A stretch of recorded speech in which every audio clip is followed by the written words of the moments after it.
Everyone, welcome to my next video. I think we have a real treat today. We're going to meet a really nice guy. He's one of a really nice couple, but the female half is kind of not wanting to be on camera. So we're going to meet Mark. Say hi, everyone. Mark. Hi, everyone. I'm Mark. And as you can see in the background, Mark has a GMC. That's what they're called, GMCs? It's just a GMC motorhome, which I've run into some issues in the licensing department because the title originally didn't say GMC what? Right. It just said GMC. And they said, well, what is it? Is it a pickup truck? Is it a, no, it's a motorhome. But anyway, they finally figured it out. So, and they're pretty rare. We'll tell you all about them. But we're going to talk to Mark and get his ideas of why he's out here and how long he's been out here and how he likes it and what he doesn't like about it. And then we'll take a tour of the motorhome itself. So Mark, I've known you for 3 years now. 3 years. And this will be your fourth RTR. Correct. And you weren't always in this. You started out in a van. We started out in a van. It was, and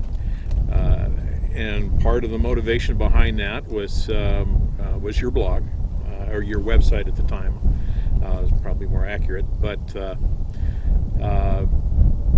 and I had van conversions in the past, so it was a fairly easy thing for me to visualize and to see us functioning out of. You had always been a camper.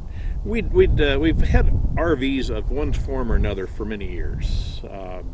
I've had campers, I've had camper vans, I've had prior to coming out full time, we had a 38-foot country coach that we lived in for a while. And it was an older one, so consequently it was very expensive to maintain. So it was very easy to think of an alternative to that one. And so that's why we ended up with a van and a trailer, because we did have some things that we wanted to make sure that we hung on to. So what was your motivation? You were just living in Napa. What did you do for a living? Well, I was in sales, and auto sales to be exact. And my position was wasn't the car salesman. I was into the finance end of things, and over since about 2008 or so, business had kind of been up and down, and 1 month you might have a really good month, and the next month you might be wondering how you're going to pay the rent or the mortgage, and so because of that, it got me thinking about all the expenses that I had, and when you start adding up all the house payment, the utilities, and auto insurance, and so on, you start realizing that really that's where all your money's going. Is in your house. Is in your house and your stuff. And so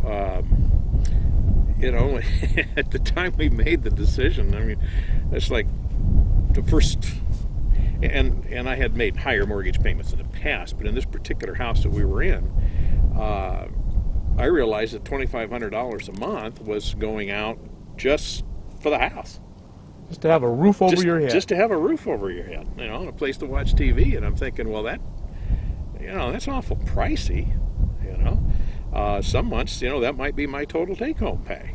Other months, might be okay, but and then started counting up all the expenses and related to the vehicles. I think we had 7 vehicles at this point. Yeah, it's like, if we didn't have all this stuff, I wouldn't have to go to work. That's a pretty nice thought. Yeah, and as that idea began to gel, I'm thinking, well, I think we could do this.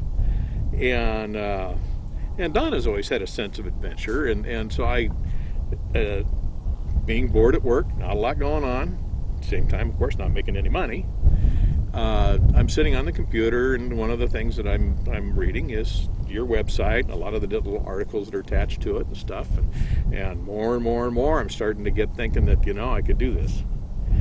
So I came home from work one night and I surprised Donna and I said, what do you say we sell everything, buy a van, and hit the road? Had you talked about this previously? Off and on in different different terms. We bought the country coach, for instance, to try out living in an RV, which we did. We did that for a year, but it was stationary. We didn't go anywhere with it. And unfortunately, RVs are pretty expensive to travel in. And but by going with the van, it gives us a little bit more flexibility. Yes, it's tight, it's cramped. But having had experience converting vans in the past, I could easily visualize what it was that we could do with it. And as long as we took care of a few basic needs, a way to keep, preserve some food and, and a comfortable bed and comfortable seats, then we're good to go. And you had a lot of background in woodworking and carpentry. It was a hobby, been a hobby for many years, yeah. And so I had some of the woodworking tools and, the table saw and all the hand power tools. So that probably wasn't daunting to you. You probably would look forward to that idea. Actually, it was very, I don't know if I want to say exciting, but it was very enjoyable to sit down and plan it. Don, of course, was involved in every detail in that sense, and we'd go so far as to look for containers that fit a certain parameter, and then we would build the shelves and the cupboards to fit those containers. That's a very good way to do it. Yeah, and fortunately I had that ability to do that. Right. And so yeah, it was. We had more stuff in that that van than I probably should admit to, but let me throw in here. When I first saw your van, folks at home, I've seen a lot of Class Bs that were well thought out and organized. You put them all to shame. Well, thank you for that. There wasn't a single cubic inch of that van that you could not have used when you were done. Yep. It was genius. Yeah. Then fortunately, I have Don is an interior designer by education and trade, and so space planning was one of her fortes, and so and it showed. It really did. Yeah, that was. Yeah, she basically said, "Well, if we do this, this, and this," and I said, "Okay, dear," and I did the. That's the way it works best. And it worked out really well that way. And so, but the great thing about the van was that, and I researched that a little bit too. And again, I've had experience with vans, so I knew I couldn't do it with a half-ton van. It's with what we wanted to do and stuff. It just wasn't going to work that well. It needed something with some carrying capacity and some towing capacity. And even though the trend is for the smaller engines, I wanted the bigger engine. I needed the power and stuff. So we were fortunate because we'd looked at a number of different vans, and knowing that we really weren't going to use the interior, it was kind of daunting to realize that I was going to have to pay for an interior that I wasn't going to use. And so, but we were patient. We waited and kept looking at Craigslist and the buy and sells and that type of thing. And we kept branching out. We started out because we're originally from the Seattle area, so we started out and looking in the Seattle area, and then it was the Portland area, and then it was the Boise area, and finally we came across an ad that they wanted to trade a van for a smaller, more economical car. Well, we still had Donna's PT Cruiser at the time, which fit that classification, and we'd kept it pretty nice. Had a lot of miles on it, but it was well kept up. And but the van wasn't, and it was. She had animals and she had kids and stuff, and we went and looked at it. It's like, oh my goodness, I don't even know if I want to get in this thing, because it was pretty rough. And so anyway, it was an E250, so it was a 3/4 ton, had the 16-inch wheels, had the rear disc brakes, it had the towing capacity and the trailer hitch already on it, had the fiberglass top, and the part that I didn't need, the interior, was what was trashed. So, I can do that, and that's how we ended up with the van. So you just traded straight across? Just traded straight across. Wow.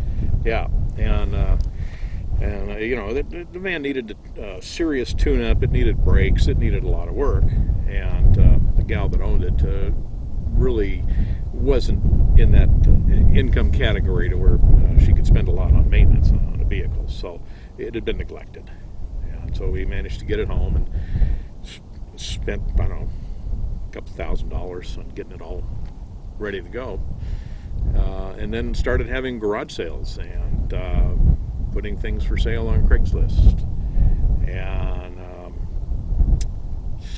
pretty much sold everything we had except for a few of the tools that I wanted to hang on to, which we put in the trailer, keep in the trailer. And surprisingly, how well received that that sale was. It's like all of a sudden, it's like I've got a bunch of money that I got no stuff, but I got a lot of money, and I think, that's okay. That's not a bad deal. That's not a bad deal. And we sold the motorhome, we sold the Jeep, we sold the diesel truck, we sold the well, we traded the PT Cruiser for the van, and so on, and all of a sudden now we don't have but one insurance payment. We don't have any vehicle payments. Of course, we don't have them all outright anyway. But it was, and it was almost like, you can use different comparisons, but it was almost like taking a shower, and getting clean and feeling refreshed, and it's like I don't have the burden of all this stuff. I don't have to worry about finding a place to park it. I don't have to insure it. I don't have to maintain it. It was just a real stress relief, if you will. Kind of light and free. Light and free.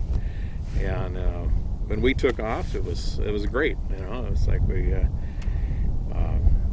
pulled our trailers. As a matter of fact, I think sold the house. Well, that house we'd already sold. Our previous house. That house was a rental. Oh. And but we'd made arrangements with the landlord to leave on such a date. And it worked out fine. And so away we went. We had some money from the sale of our stuff, and so we lived the first 6 months to a year pretty well. So now it's been a couple of years, and you've probably taken as much out of your savings as you'd like. Mm-hmm. And how are you supporting yourself now on the road? Well, at first, it was just from the proceeds of the sale and savings and stuff like that. And by the way, the savings really wasn't very significant because of the work situation being as unpredictable as it was. Right. And so you had just planned to work your way along whenever you needed to. Right. And we did that. We our first gig was a camp host position with California Land Management in Tahoe National Forest, and that worked out actually pretty well. I mean, it was remote, and as a result, we didn't have access to a phone or phone signal. We were 20 miles away from the nearest phone signal, and no electricity. But we did have our little generator, and we had some solar panels. Solar panels didn't work all that well in the woods, of course, because of the trees, but we managed to make it work. And but it was at that time, and we'd already been doing this for almost, I'd say about 7 months, 8 months at this point. And we'd done some traveling in the meantime, and we kind of got that out of our system, and which is nice about the van. The van's great for traveling. So we're camped up in the forest, and the vans are, for two people, the van's kind of small to actually do anything in, so most of our living is done outside. And we even had our trailer set up to where it was kind of like an outdoor kitchen and utility box kind of thing. We should add, you had a cargo trailer. Cargo trailer, right? Correct. I'm sorry. It was 6 by 12. 6 by 10. 6 by 10. 6 by 10. And we managed to function quite well out of that. Well, let me add in here, folks, that they set up one of the nicest outdoor kitchens, lounge areas I've ever seen. I'm married to an interior designer who does very good space planning. It was really nice. Yes, thank you. Yeah, and that was a very similar setup to what we had up in the woods. And however, we weren't there for a week, and it snowed. And that's the Sierras. That's the Sierras for you. And unfortunately, it wasn't enough to really help out California's drought, but it was a good 10 to 12 inches.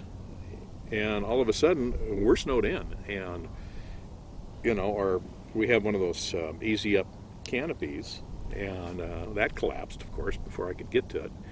And it was about all I could do, just to come out periodically, put gas in the generator, and I tell you, you know, when you only have about you know, 6 DVDs, you get tired of watching the same movie over and over again. I'll tell you that. Yeah. But I don't think we came out of the van much for like what, 36, almost 48 hours, and nobody could get to us. We couldn't get to anybody, and so we just sat there, waited for the snow to melt.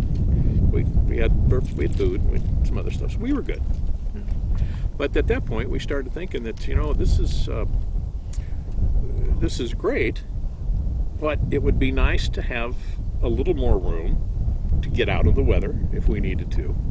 And were you able to cook inside? A little bit. We had just a small propane burner, or butane burner, I think, in that one, and so we were able to heat some food and stuff like that. No, didn't prepare any gourmet meals or anything like that, but and we had a RoadPro oven, which 12-volt lunchbox size oven, which was very handy, and it wasn't difficult at all to open a can of chili and throw a couple of hot dogs in there and plug it in for 30 minutes or so, and it's an hour maybe, depending on the food. Yeah, you got a nice hot meal. Generator kept the battery charged, and it worked out quite well. And so, but we started talking about that point that, you know, we need a little something bigger. Yeah, we need to be able to sit down. To be, you know, a table that we could both sit at would be nice. Be out of the weather, have some warmth perhaps. That doesn't come from having to run the generator all the time. And we've always had a soft spot for the GMC.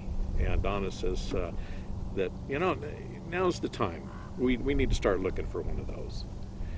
And it took about 3 months of looking up on the ads, making phone calls, making arrangements to go see them. We started out, of course, in California, that we could, you know, a day or two from camp, and went over to Reno, looked at a couple over there, and so on. And we really we're prepared to spend a lot of money on it, and so it had to be under 10 grand. Why a GMC? I mean, there are a lot of motorhomes out there. There's a lot of motorhomes out there. Well, like I said, I didn't want to spend a lot of money, number one. So the age keeps the price down. Age keeps the price down. And you look at vehicles... what year is yours? 75. 1975. And you look at the 75 motorhomes out there, and most of them are pretty rough. They've been through hell. Yeah. And they look it. So it's very unusual to find one that's in good enough shape. Some of the ones that have been kept up and have been kept under cover and only used a little bit, it wasn't uncommon to find low mileage RVs, but if they've been out in the weather, they're, you know, the frames are rotted, there's water damage on the inside, there's all kinds of issues generally, and if they haven't been maintained properly, of course, then there's other problems with that. So, you know, I'm thinking, well, maybe there's a decent Class C that we can find for around that price, and we kept coming back to the GMC. And I was hesitant at first because, being the age that they are, they do require a lot of maintenance. They do require a lot of work. And so, but we studied the blogs. We read, looked up pretty much all the information that we thought we could possibly use. And then we were fortunate. We found this one. This was actually in South Dakota.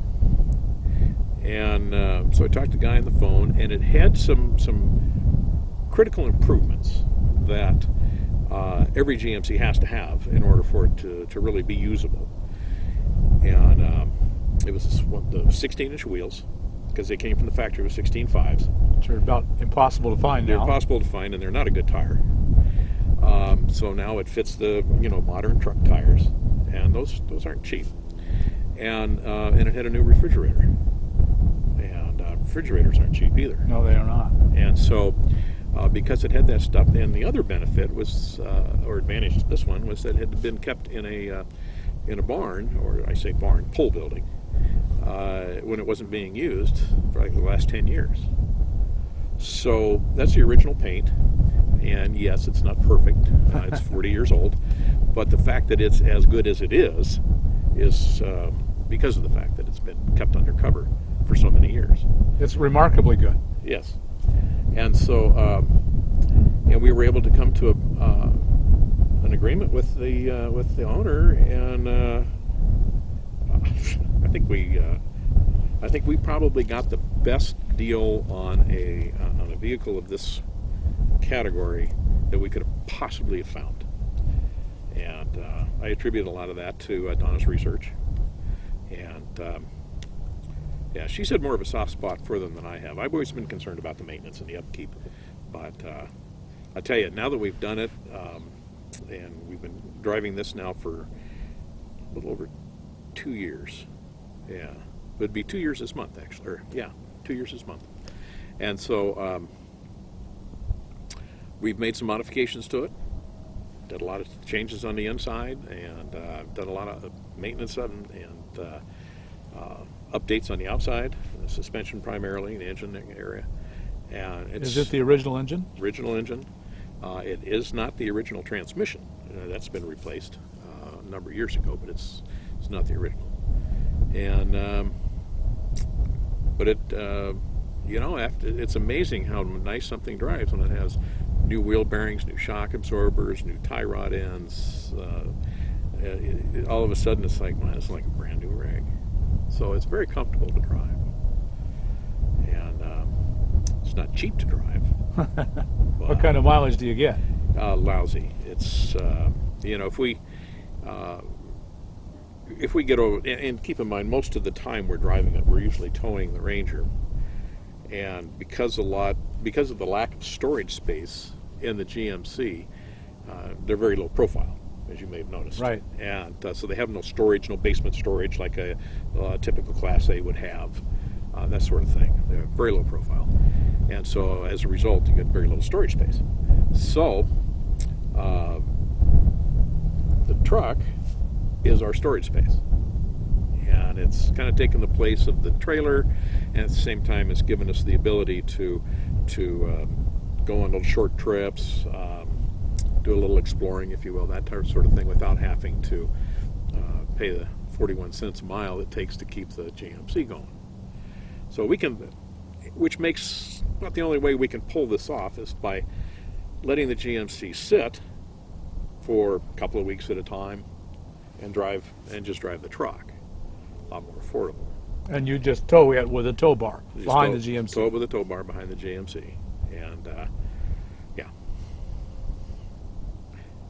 mileage suffers, but yeah. Right, but if you, so what do you drive the GMC a year? A couple, 3,000 miles, 5,000? About that.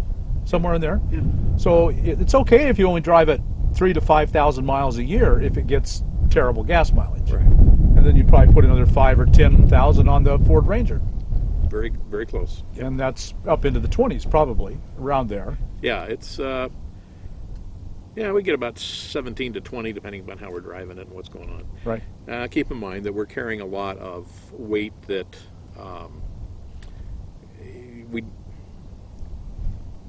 we've probably added 1,000 pounds to that truck over its shipping weight. Right. You know. Tools, I'm assuming a lot of tools. General even stuff. things like the tow bar and the canopy and the.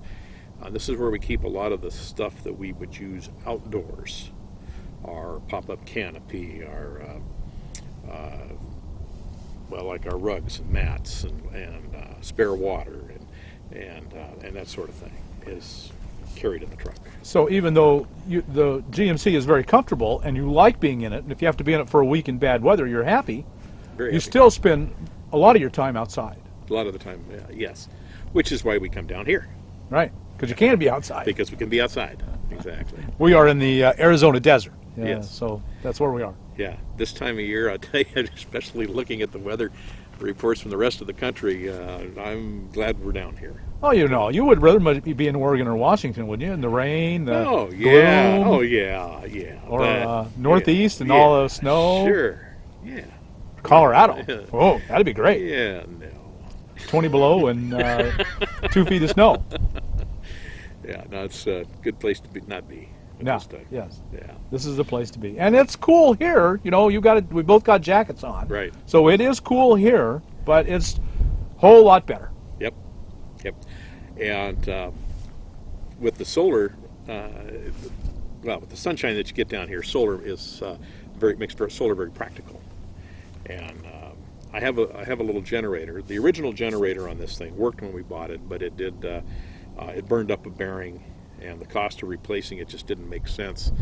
And we already had the little Honda generator, so we just keep that as a backup. And I've had to run it, I think, once out here because the batteries got low enough to where they needed to be charged. We've had an unusual amount of rain and clouds. Right. So yeah, that a lot of us have experienced that. And how much solar do you have? It's 280 watts. On the van, we had, again, based on some information we got from your website, we had purchased the adhesive solar panels for the van. Drawback to those is they were only like 68 watts each. We put 2 of them, it's 120, 126, and it just, or 136, whatever it is. It just, it wasn't quite enough. We had an electric refrigerator in there, and it was drawing more than what those solar panels can provide, or could provide. And so I decided that, for the next time around, I'm going to get serious about solar. And so we ended up at 280 watts. It works out real well. We've got 2 6-volt AGM batteries, golf cart batteries, and we run a satellite TV system. We have when it gets really cold, the furnace kicks on. Of course, you have a fan for the furnace. It's not just a catalytic heater. And we've converted all our lights to LEDs to save on the electricity. And I'll tell you, you get 4 or 5 hours of sunshine out here. It charges the batteries right up, and they last all night. And so we're happy with your solar. Happy with the solar. Ideally, I'd probably be real happy if I had 2 more 6-volt golf cart batteries, but I don't really need it. So after 3 years on the road, what are you glad you did it? Absolutely, absolutely. We're now collecting Social Security. We had done some camp hosting work and stuff like that in the meantime, but so we actually we hit the road before we qualified for Social Security, and it's without a house payment and without all the utilities and all that stuff that goes with it, we can actually live quite enjoyably in the motorhome. And we have insurance on both vehicles. We have the gas expense for both vehicles, obviously, and maintenance. This year, I put an $800 clutch in there. I put in $300 worth of fuel injection work on it, and $100 worth of tune-up. The coach, it's been pretty maintenance-free this year. I don't think we did much. I had to put a new. Put new tires on it. Put 4 new tires on it. There's $800 worth of tires, and but if you spread it out, and you have a little bit of cushion fund there, and we have a line of credit that's attached to our bank account, and for the big expenditures, we'll let that kick in, and but other than that, it's just food and. But if you were still at home living the old way, you'd have to work. I would have even to with work. Social Even Security. with Social Security. That wouldn't cover. It wouldn't cover anything. The basics. No. So I'd have to work. You'd be if you tried to maintain your old lifestyle, you'd have to work the rest of your life. Mm-hmm. And you can live this way and not work again, and just be careful. Right. Right. And it's also enabled us to do some, for the first term that comes to mind is pro bono work, if you will. But if we volunteer, we've volunteered at Glen Eyrie Conference Center in Colorado Springs. We volunteered up at Taser Valley Farms in Stanwood, Washington, which is a wedding venue. And there's another spot that anyway, plus we've been able to help out some fellow dwellers out here, doing a few upgrades and things on their rigs. And so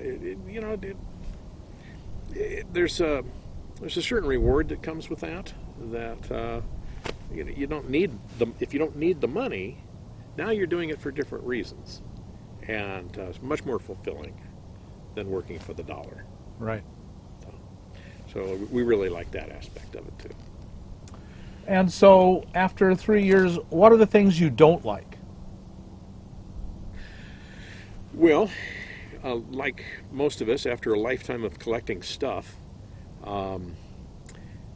you find something that you like, and you have to seriously evaluate whether you've got space for something like that, whether you're actually going to use something like that. How much does it weigh? Right. Do I really need it? Or do I just want it? Can I live without it?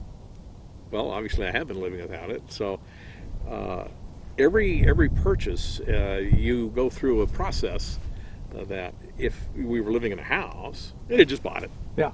Take it home. Yeah.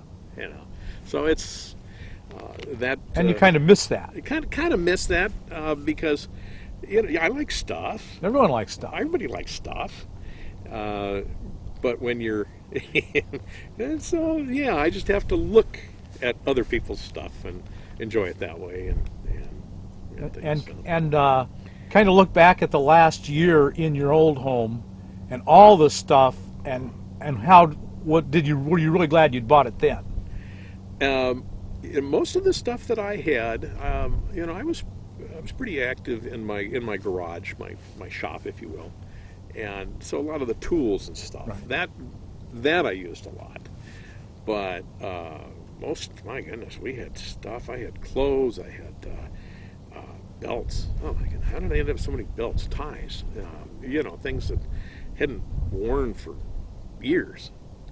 And firearms. I had a collection of firearms. It's like, if I was going to outfit a small platoon, I suppose it would have been okay. But, so I started being real judicious about, what am I going to keep? What am I going to sell? So on and so on. And you're taking all this stuff into account, and there's a lot to think about. Right. But as far as what we don't like, gosh, I don't know.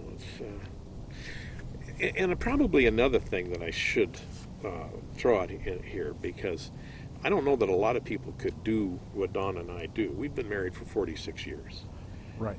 And granted, most of that time I was working, and some of that time she was working, and we raised 4 kids. We have grandkids and stuff. But to be in tight quarters with somebody 24 hours a day, I don't know how many people could really pull that off. And I don't even know how we pull it off, in all honesty. But it's that can be a little challenging at times. But if we're allowed to interact with friends, and occasionally, which is one of the things we like about coming down here, we're starting to actually enjoy Quartzsite, for instance, more from a community aspect than just a place to park in the wintertime. Donna really likes the rocks and the gems and the jewelry making. She takes courses at the Rock and Gem Club, for instance, stuff like that. I've taken up ham radio as a hobby. There's a fairly large community of ham radio people down here. It's so there we're meeting people. We're finding other things to do than just hang out in the desert. Right. And so, which is another thing that draws us down here every year. Mm-hmm. So, but having that, where she can go do that and I can go do that, makes it a lot easier to do the rest of the time with the two of us in the rig. Right. Okay, well, thank you so much, Mark, for sharing your life with us. Absolutely. Just really a great story. And would you mind if we took a look at your rig? Now, let's take a look. Okay, let's go do that. All right.